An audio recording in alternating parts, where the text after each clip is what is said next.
Imagine starting with nothing but a single boat and ending up commanding an empire worth billions. This isn't a fantasy, it's the true story of Cornelius Vanderbilt, the man who turned a humble ferry business into a transportation dynasty. Vanderbilt didn't inherit wealth.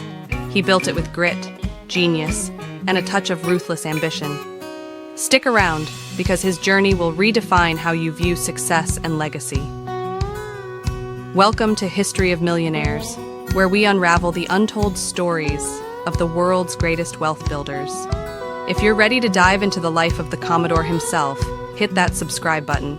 You're not just subscribing, you're stepping into the stories that shape history.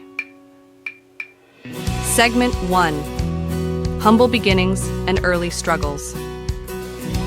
Cornelius Vanderbilt was born in 1794 to a poor farming family in Staten Island, New York. Life was tough.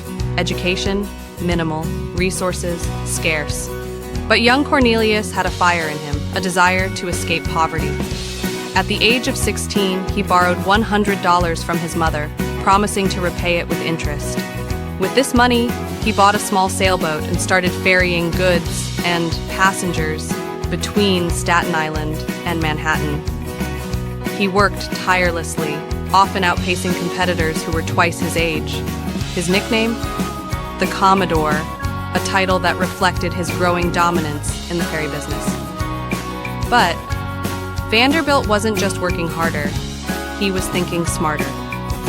While others stuck to tradition, he scouted innovative routes, optimized schedules, and cut prices. His approach? Build loyalty by giving people better service at lower costs.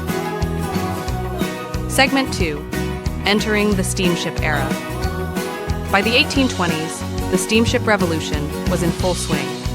Where others saw risk, Vanderbilt saw opportunity. He invested heavily in steam-powered vessels, recognizing their potential to dominate the waterways. Vanderbilt's strategy was aggressive: undercut competitors, drive them out, then buy their businesses. His famous war with the Hudson River Steamboat Association cemented his reputation as a shrewd and ruthless businessman. He slashed fares to almost nothing, forcing his rivals to sell their operations to him at a fraction of their value. In just a few years, Vanderbilt expanded his empire, operating dozens of steamships that connected major U.S. cities. His reputation as the transportation king was growing, but he wasn't satisfied. He was already eyeing the next frontier: railroads. Segment 3: The Railroad Titan. In the mid-1800s, Vanderbilt made a bold pivot into the railroad industry. Railroads were the future, and he intended to control them. Using the same tactics that had built his steamship empire, Vanderbilt acquired small, struggling railroads and transformed them into a unified network. His biggest coup? Gaining control of the New York Central Railroad, one of the most critical transportation lines in the country. With this acquisition, Vanderbilt didn't just own railroads, he owned the arteries of commerce. Goods, people, and money flowed through his network, and he profited at every turn. Under his leadership, the American transportation system became faster, cheaper, and more efficient. Vanderbilt didn't just build wealth for himself, he played a critical role in America's economic expansion.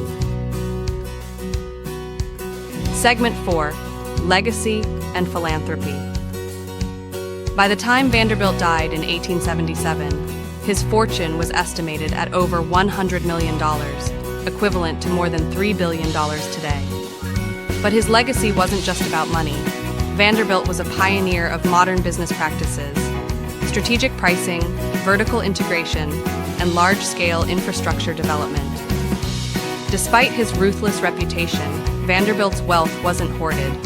He made substantial donations, including $1 million, to establish Vanderbilt University in Tennessee, a transformative gift for higher education in the South. However, his fortune also sowed the seeds of family drama. The Vanderbilt dynasty, while immensely wealthy, became infamous for internal rivalries and extravagant spending. The Commodore's vision of generational wealth became a cautionary tale.